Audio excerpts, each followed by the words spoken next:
श्रद्धेय परम पूज्य संत वृंद,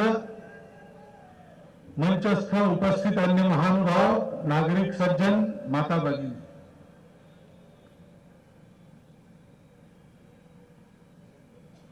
कभी एक समय था अपने देश में जो मेरे आयु के लोगों ने भी अपने किशोरावस्था में देखा है कि गाय की बात करते थे तो उसको दकियानूसी बात माना जाता था। कोई पिछड़ी बात कर रहे ऐसा लगता था लोगों को। लेकिन आज का चिंतन यह कहता है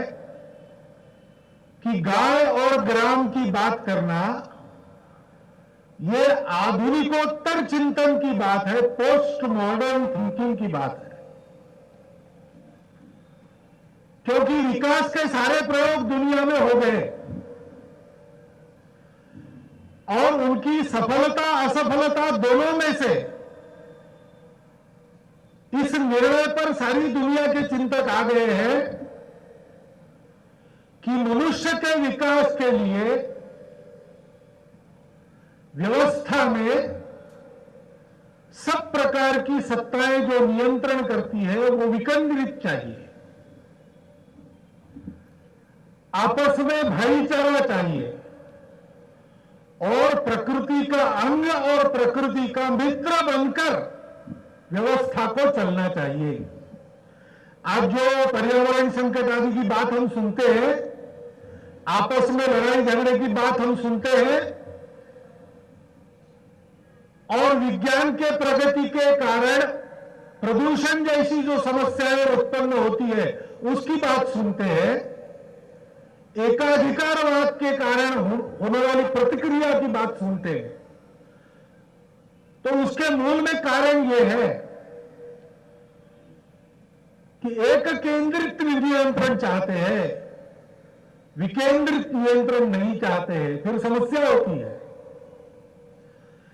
हमारा जो ग्राम जीवन है वह विकेंद्रित नियंत्रण, आपस में भाईचारा और प्रकृति के अंग और मित्र बनकर विकास को करने की व्यवस्था का नाम है। इसका अधिक अध्ययन हो रहा है और गणित का प्रयोग भी हो रहे हैं, तो ध्यान में आता है कि मनुष्य सबसे अधिक सुखी इसी में रहता है, सबके से अधिक स्वतंत्र भी इसी में रह सकता है, क्योंकि स्वातंत्र्य और सुख जो समानता से आता है, समरसता समता से आता है, उसको लाने वाली बंधुता पैदा करने वाला यही ग्राम है। प्रभु नानक देकर हाथ परम पूज्य शंकराचार्य श्री राघवेश्वर भारती जी, भारतीय संघ संचालक श्री मोहन भार्गव जी और श्री अशोक सिंगल जी और भी शंकराचार्य और सभी साधुगण और हमारे मुस्लिम भाई मौलाना बशीर कादरी जी और गौ की भावना से सभी एकत्र हुए श्रोतागण, यहाँ जो यात्रा आज नागपुर में पहुंची है ये कर्म भूमि कुरुक्षेत्र से शुरू हुई है और मैं समझता हूं कि हमारा उद्देश्य भारतीय संस्कृति की स्थापना करना है। और भारतीय संस्कृति केवल हिंदू संस्कृति नहीं है, भारतीय संस्कृति वो है जो गुणों की पूजा करती है, भारतीय संस्कृति वो है जिसमें अहिंसा परमो धर्म वाले जैन मुनि जी भी हैं, भारतीय संस्कृति वो है जिसमें दयालु और परोपकारी मुसलमान भाई भी हैं, भारतीय संस्कृति है जिसमें त्याग की मूर्त बुद्ध धर्म वाले भी हैं और भारतीय संस्कृति है जिसमें शुभ कर्मन ते कभी न करो इस पर अपनी निष्ठा रखने वाले सिख भाई भी हैं। और ये भारतीय संस्कृति है जो गुणों की पूजा करती है। वो गुण चाहे किसी वृक्ष में हो, चाहे किसी पौधे में हो, चाहे किसी पशु में हो और चाहे किसी मनुष्य में हो, उनकी पूजा करती है। जिसका दूध पिया उसको हम मां कहते हैं और ये भारतीय संस्कृति जो है उन वृक्षों की रक्षा करती है जो औषधीय गुण रखते हैं। हमें इस भारतीय संस्कृति की स्थापना इसलिए करनी है कि विश्व में अगर शांति स्थापित हो सकती है, सदगुरु प्रताप सिंह जी ने अपने प्रवचनों में कहा कि अगर विश्व में शांति स्थापित होगी तो तब होगी जब भारतवर्ष विश्व की अगुवाई करेगा, क्योंकि भारतवर्ष का संकल्प है कि विश्व एक कुटुंब है, एक परिवार है सारा विश्व। और हमारी संस्कृति की स्थापना करने के लिए तभी हम कर सकते हैं जब हम अपनी संस्कृति पर खुद चलेंगे। जब हम गुलाम हुए, पश्चिम देश से अंग्रेज हमारे देश में आए, गौ हत्या शुरू हुई, तो वो देश आजाद होने के बाद भी बंद नहीं हुई। अगर बंद होगी तो इसी तरह होगी। टर्की जब अंग्रेजों से आजाद हुआ तो उसके प्रधानमंत्री ने पूछा अपने मंत्रिमंडल में कि हमें अपनी भाषा लागू करने के लिए कितना समय लगेगा। अंग्रेजी को बंद करने के लिए, अपनी भाषा की स्थापना के लिए उन्होंने कहा 10 वर्ष लगेंगे। फिर उसने कहा कल सुबह तक 10 वर्ष पूरे होने चाहिए, और उन्होंने किया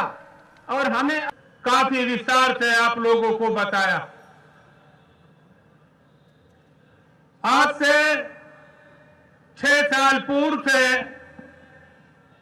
मैं एक संगठन चला रहा हूं जिसका नाम है गो हत्या विरोधी मुस्लिम संघर्ष समिति। ये ख्याल मुझे किस तरह आया, क्यों आया कि मैं पढ़ रहा था कि हुजूर अकरम सल्लल्लाहु अलैहि वसल्लम मोहम्मद साहब ने हमें ये सिखाया कि अल्पसंख्यक होते हुए बहुसंख्यक के साथ मिलकर किस तरह चला जाता है। ये उन्होंने मदीना की उस जिंदगी के वक्त हमें सिखाया था जब अपनी जान और माल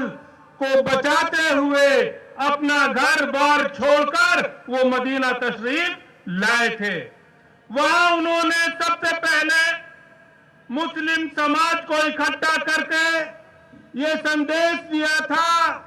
कि हर धर्म के उपदेश से पहले जो आवश्यक है वो अपने देश में शांति बनाए रखना अति आवश्यक है। अगर देश में शांति होगी तो हम अपने उन तमाम टारगेट्स को प्राप्त कर सकते हैं जिनके उद्देश्य के लिए हम आगे बढ़ रहे हैं। जब मैंने ये पढ़ा और उसकी डिटेल में गया तो उस वक्त उन्होंने क्रिश्चियन समाज, यहूदी समाज, अदर्स मुस्लिम समाज सबको इकट्ठा किया और उनके साथ बैठकर ये कहा लकुम दीनुकुम ये लकुम दीन, तेरा दीन तेरे साथ, मेरा दीन मेरे साथ। इस देश का अमन सर्वोपरि है। इस इलाके को अमन का गहवारा बनाने के लिए हम सबको एक होना होगा और उसके लिए हमें एक संविधान निर्माण करना होगा। ये इतिहास है कि दुनिया का सबसे पहला लिखित समझौता माइनॉरिटीज और बहुसंख्यक के बीच अगर हुआ था तो मोहम्मद साहब ने किया था और उसी में उन्होंने ये संदेश दिया था कि हे मुसलमानों, अमन से ज्यादा कीमती कोई चीज नहीं हो सकती। अगर हम अमन रखते हैं अपने देश में तो हम उसको विकास के रास्ते पर ले जाने का काम कर रहे हैं, और अगर अशांत क्षेत्र बना रहे हैं, अरे हिंदू भाइयों के जज्बात का एहतराम ये सरकार नहीं कर रही। आज अंग्रेजों को हम इल्जाम दे रहे थे, आज किसको इल्जाम देंगे? आज हमारी सरकार है और यहां पर मंचासीन एक एक आदमी के